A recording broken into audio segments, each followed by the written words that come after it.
सत श्री अकाल प्यारे बच्चों। तो बेटे आप अज टॉपिक जो करना वो दो तीन टॉपिक ने। तो सब तो पहले आप करते हैं representation of an electrochemical cell. Electrochemical cell किस तरह का होंगे वो बारे तो असीं उस दिन पढ़ ही लिया सीगा कि जी इधरले पासे एक अपने को जिंक का सोल्यूशन सीगा, जिंक सल्फेट का। इधरले पासे साडे कोल कॉपर सल्फेट का सोल्यूशन सी, ये कॉपर की रॉड सी, ये जिंक की रॉड सी। ठीक है जी, दोनों आप फिर चलो आ साल्ट ब्रिज रख लेंगे। आप ये साल्ट ब्रिज लाया सीगा, इत्थे ला लेंगे रॉड। आप इधरले पासे इत्थे कॉपर की रॉड लाती, आ जिंक की रॉड लाती, आ साल्ट ब्रिज हो गया विचाले। बेटे इन्होंने आप दोनों इकट्ठे किया सीगा।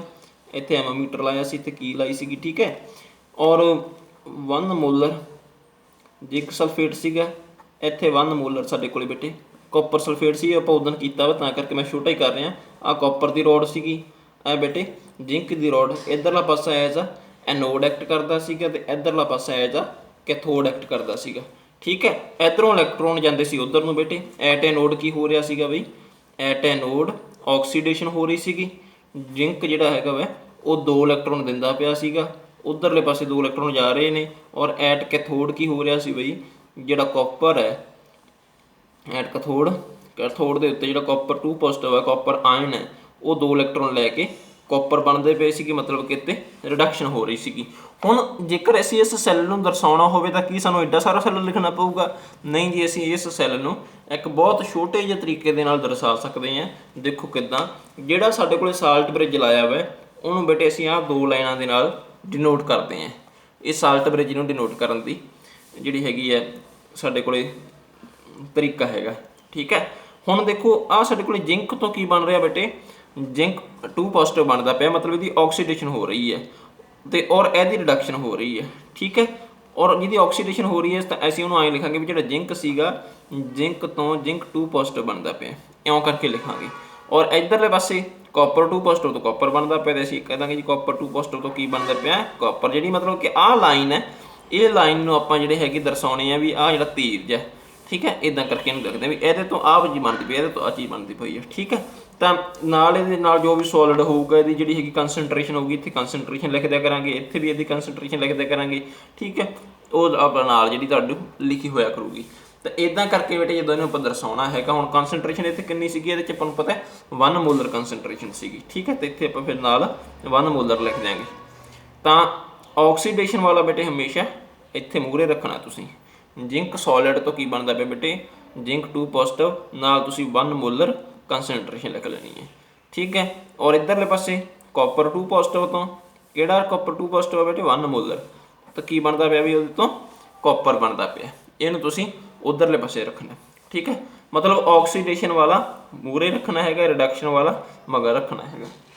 इदां समझ लो बेटे, लैफ्ट राइट, लैफ्ट की एल पहला आउंदी है, इहनूं मूहरे रख लिया, तो राइट की आर मगरों आउंदी है, आर मगर रख ली। ਇਹਦੀ ਆਕਸੀਡੇਸ਼ਨ ਹੋ ਰਹੀ ਹੈ ਉਹ ਪਹਿਲਾਂ ਆਉਂਦੀ ਹੈ, ਅਤੇ ਰਿਡਕਸ਼ਨ ਹੋ ਰਹੀ ਹੈ ਆਰ ਮਗਰੋਂ ਆਉਂਦੀ ਹੈ, ਐਂ ਵੀ ਆਪਾਂ ਲਿਖ ਸਕਦੇ ਹਾਂ। ਔਰ ਇਹ ਐਨੋਡ ਹੈ, ਇਹ ਪਹਿਲਾਂ ਆਉਂਦੀ ਹੈ, ਉਹ ਕੈਥੋਡ ਹੈ, ਸੀ ਮਗਰੋਂ ਆਉਂਦੀ ਹੈ, ਇਹ ਵੀ ਆਪਾਂ ਲਿਖ ਸਕਦੇ ਹੈਗੇ ਹਾਂ। ਠੀਕ ਹੈ ਜੀ, ਔਰ ਅਗਲੀ ਗੱਲ ਇਹ ਹੈ ਵੀ ਐਨੋਡ ਆ ਜਿਹੜਾ ਇੱਥੇ ਨੈਗੇਟਿਵ ਹੁੰਦਾ, ਇਹ ਜਿਹੜਾ ਕੈਥੋਡ ਹੈ ਇਹ ਪੋਜ਼ੀਟਿਵ ਹੁੰਦਾ। ਤਾਂ ਨੈਗੇਟਿਵ ਦੀ ਜਿਹੜੀ ਐਨ ਹੈ ਪਹਿਲਾਂ ਆਉਂਦੀ ਹੈ ਅਤੇ ਪੋਜ਼ੀਟਿਵ ਦੀ ਪੀ ਮਗਰੋਂ ਆਉਂਦੀ ਹੈ ABC ਦੇ ਵਿੱਚ। ਤਾਂ ਕਰਕੇ ਆਪਾਂ ਇੱਦਾਂ ਵੀ ਇਹਨੂੰ ਯਾਦ ਕਰ ਸਕਦੇ, ਸੌਖਾ ਤਰੀਕਾ ਇਹ ਵੀ ਹੈਗਾ। ठीक है जी, तो इदा करके बेटे सैल नूं तुसीं रिप्रजेंट कर देना हैगा। तो कोई भी सैल तुहानूं इदां दित्ता होऊगा तो तुसीं वेख लेना जिहड़ा मूहरला हैगा उहदी ऑक्सीडेशन हो रही है बेटे, जिहड़ा पिछला है उहदी की हो रही है बई रिडक्शन हो रही है, आपां नूं दिसी जांदा हैगा। ठीक है, ये तो तुसीं सैल नूं किसी नूं भी समझ सकते हैं। और अगला आ जाता बेटे अपने कोले electrode potential and EMF of galvanic cell. पहला तो आपां करदे हां बेटे इलैक्ट्रोड पोटैंशियल की हुंदा है, इलैक्ट्रोड पोटैंशियल। ठीक है, इलैक्ट्रोड पोटैंशियल की हम गल वेखो भी अपने कोले कोई सोल्यूशन सीगा। ठीक है, उस सोल्यूशन दे विच असीं कॉपर की रॉड पा लेंगे, चलो कॉपर सल्फेट का सोल्यूशन है।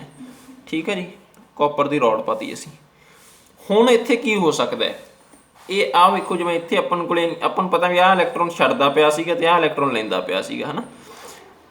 हुण इहदे विच जिहड़े कॉपर 2 पॉजिटिव दे आयन होणगे बेटे, ठीक है, ये की होणगे कॉपर 2 पॉजिटिव दे आयन होणगे। तो ਇਹਦੇ ਵਿੱਚ ਵੀ ਆ ਵੀ ਕਾਪਰ ਹੈਗਾ ਵਾ, ਤਾਂ ਇਹ ਵੀ ਹੋ ਸਕਦਾ ਜਿਹੜਾ ਜਦੋਂ ਇਹ ਆਪਸ ਦੇ ਵਿੱਚ ਟਕਰਾਉਣਗੇ ਇਹਦੇ ਆਇਨ ਤੇ ਆ ਜਿਹੜੀ ਮੈਟਲ ਹੈ ਆਪਸ ਜਦੋਂ ਕੋਲਾਈਡ ਕਰਨਗੇ, ਕੋਲਾਈਡ ਕਰਕੇ ਇਹ ਗੱਲ ਹੋ ਸਕਦੀ ਹੈ ਵੀ ਇਹਨਾਂ ਦੇ ਵਿੱਚ ਕੋਈ ਵੀ ਚੇਂਜਸ ਨਾ ਆਵੇ, ਮਤਲਬ ਜਿਵੇਂ ਹੈਗਾ ਉਵੇਂ ਦਾ ਉਵੇਂ ਹੀ ਖੜਾ ਰਹੇ, ਮਤਲਬ ਕਿ ਨਾ ਹੀ ਆਹ ਖੁਰੇ ਤੇ ਨਾ ਹੀ ਆਹ ਬਣੇ। ਇੱਕ ਤਾਂ ਇਹ ਪੋਸੀਬਿਲਿਟੀ ਹੈ। ਨੰਬਰ 2 ਦੇ ਉੱਤੇ ਪੋਸੀਬਿਲਿਟੀ ਇਹ ਹੈ ਵੀ ਜਦੋਂ ਇਹ ਕਾਪਰ ਇਹਦੇ ਨਾਲ, ਕਾਪਰ ਆਇਨ ਇਹਦੇ ਨਾਲ ਕੋਲਾਈਡ ਕਰਨਗੇ, ਇਹਦੇ ਨਾਲ ਟਕਰਾਉਣਗੇ, ਠੀਕ ਹੈ ਜੀ, ਹੋ ਸਕਦਾ ਇਹ ਵਾਲੇ ਕਾਪਰ ਹੈ ਜਿਹੜੇ ਉਹਦੇ ਤੋਂ 2 ਇਲੈਕਟ੍ਰੋਨ ਲੈ ਲੈਣ, ਹੋ ਸਕਦਾ ਉਹਦੇ ਤੋਂ 2 ਇਲੈਕਟ੍ਰੋਨ ਲੈ ਕੇ ਕਾਪਰ ਬਣਾ ਲੈਣ ਬੇਟੇ।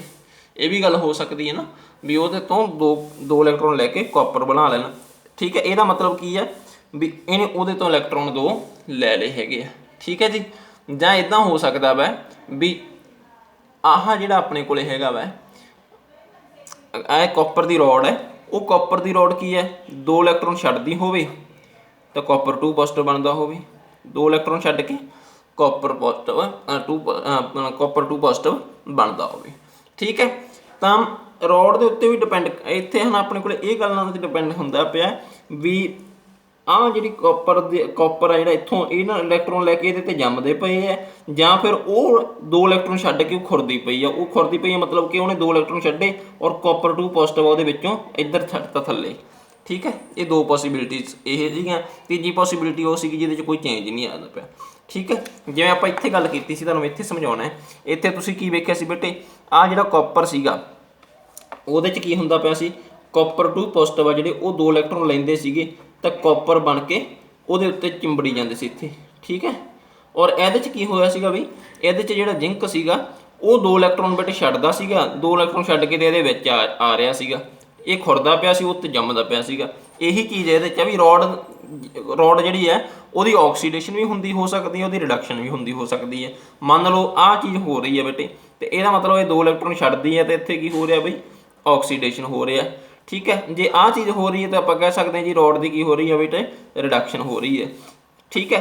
ਹੁਣ ਕਿਸੇ ਦੀ ਆਕਸੀਡੇਸ਼ਨ ਹੋਣੀ ਹੈ, ਕਿਸੇ ਦੀ ਰਿਡਕਸ਼ਨ ਹੋਣੀ ਹੈ, ਸਾਡੇ 'ਤੇ ਨਹੀਂ ਡਿਪੈਂਡ ਕਰਦਾ, ਉਹ ਡਿਪੈਂਡ ਕਰਦਾ ਰੋਡ ਦਾ ਨੇਚਰ ਕੀ ਹੈ ਬੇਟੇ, ਠੀਕ ਹੈ। ਉਹ ਇਲੈਕਟ੍ਰੋਨ ਲੈਣਾ ਚਾਹੁੰਦੀ ਹੈ ਜਾਂ ਇਲੈਕਟ੍ਰੋਨ ਛੱਡਣਾ ਚਾਹੁੰਦੀ ਹੈ, ਦੋਨਾਂ ਦੇ ਉੱਤੇ ਡਿਪੈਂਡ ਕਰਦਾ।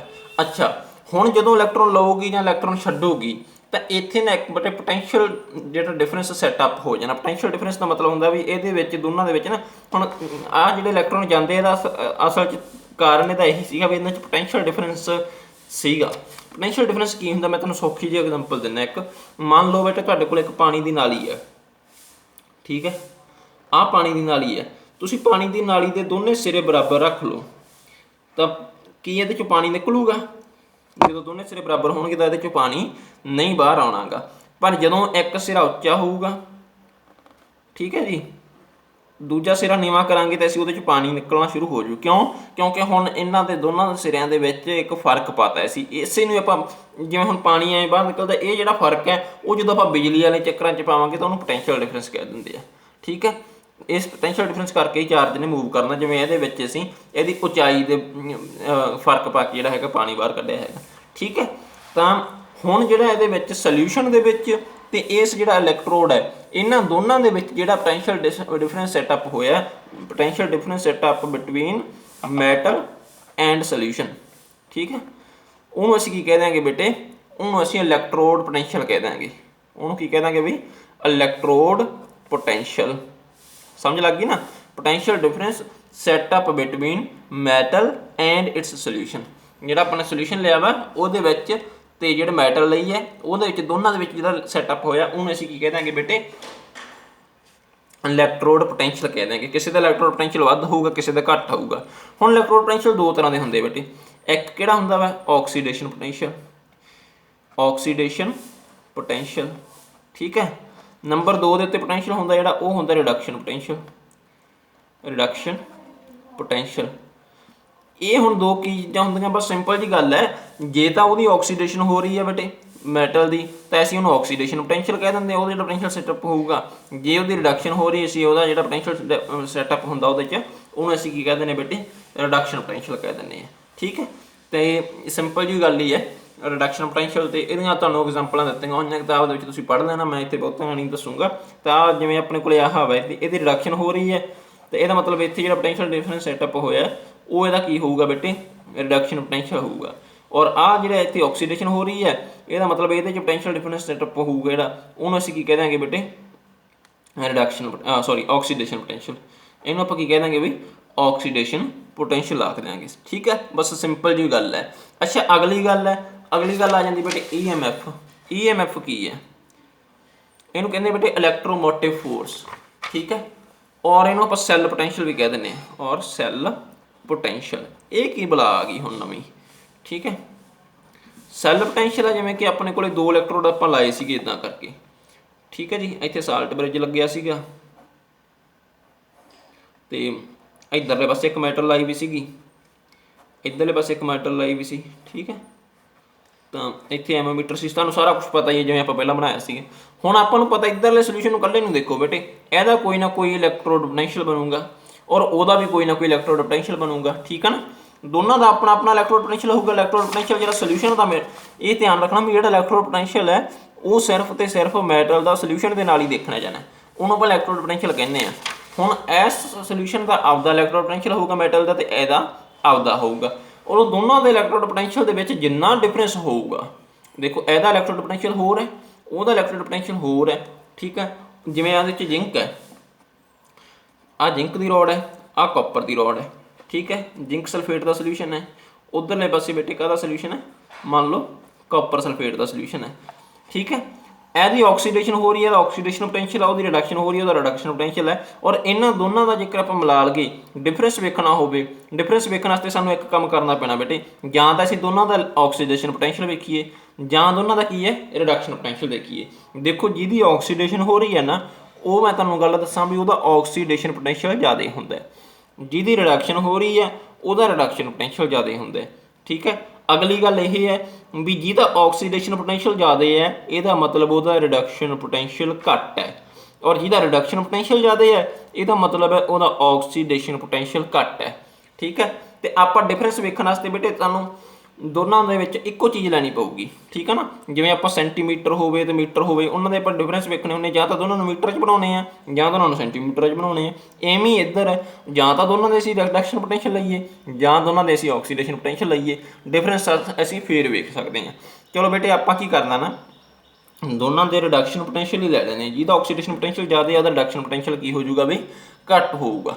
ਠੀਕ ਹੈ, ਤਾਂ ਇਹਦਾ ਰਿਡਕਸ਼ਨ ਪੋਟੈਂਸ਼ੀਅਲ ਦੇਖ ਲਓ, ਇਹਦਾ ਰਿਡਕਸ਼ਨ ਪੋਟੈਂਸ਼ੀਅਲ ਦੇਖ ਲਓ, ਦੋਨਾਂ ਦਾ ਜਿਹੜਾ ਬੇਟੇ ਡਿਫਰੈਂਸ ਹੋਊਗਾ EMF ਉਹ ਹੋਊਗੀ। EMF ਕਾਹਦੇ ਬਰਾਬਰ ਹੈ? Reduction potential of cathode, reduction potential of cathode minus reduction potential of anode. ਠੀਕ ਹੈ, ਆਹ ਜਿਹੜਾ ਕੈਥੋਡ ਹੈ, ਕੈਥੋਡ ਕਿਹੜਾ ਵਾ ਸਾਡਾ ਰਾਈਟ ਹੈਂਡ ਸਾਈਡ ਵਾਲਾ ਪਿਛਲਾ, ਉਹਦੇ ਰਿਡਕਸ਼ਨ ਪੋਟੈਂਸ਼ੀਅਲ, ਉਹਦਾ ਰਿਡਕਸ਼ਨ ਪੋਟੈਂਸ਼ੀਅਲ ਜ਼ਿਆਦਾ ਹੀ ਹੁੰਦਾ ਬੇਟੇ। ਠੀਕ ਹੈ, ਤਾਂ ਹੀ ਕਰਕੇ ਉਹਦੇ ਤੇ ਰਿਡਕਸ਼ਨ ਹੁੰਦੀ ਹੈ, ਤਾਂ ਹੀ ਰਿਡਕਸ਼ਨ ਪੋਟੈਂਸ਼ੀਅਲ ਜ਼ਿਆਦਾ, ਇਹਦਾ ਮਤਲਬ ਰਿਡਕਸ਼ਨ ਹੋ ਰਹੀ ਹੈ। ਰਿਡਕਸ਼ਨ ਵਾਲੇ 'ਚੋਂ ਅਸੀਂ ਆਕਸੀਡੇਸ਼ਨ ਵਾਲਾ ਘਟਾ ਦੇਣਾ, ਆਕਸੀਡੇਸ਼ਨ ਵਾਲੇ ਦਾ ਘੱਟ ਹੋਊਗਾ, ਪੋਜ਼ਿਟਿਵ ਆਨਸਰ ਆਊਗਾ ਸਾਡੇ ਕੋਲ EMF ਦਾ। ਠੀਕ ਹੈ, ਹਮੇਸ਼ਾ ਇਹ ਪੋਜ਼ਿਟਿਵ ਆਉਂਦਾ ਹੁੰਦਾ ਇਹਦੀ ਵੈਲਿਊ। ਤਾਂ ਆਪਾਂ ਕੀ ਕਹਿ ਦਾਂਗੇ ਬੇਟੇ, reduction potential of cathode minus reduction potential of anode is equal to ਕੀ ਹੋਊਗਾ EMF।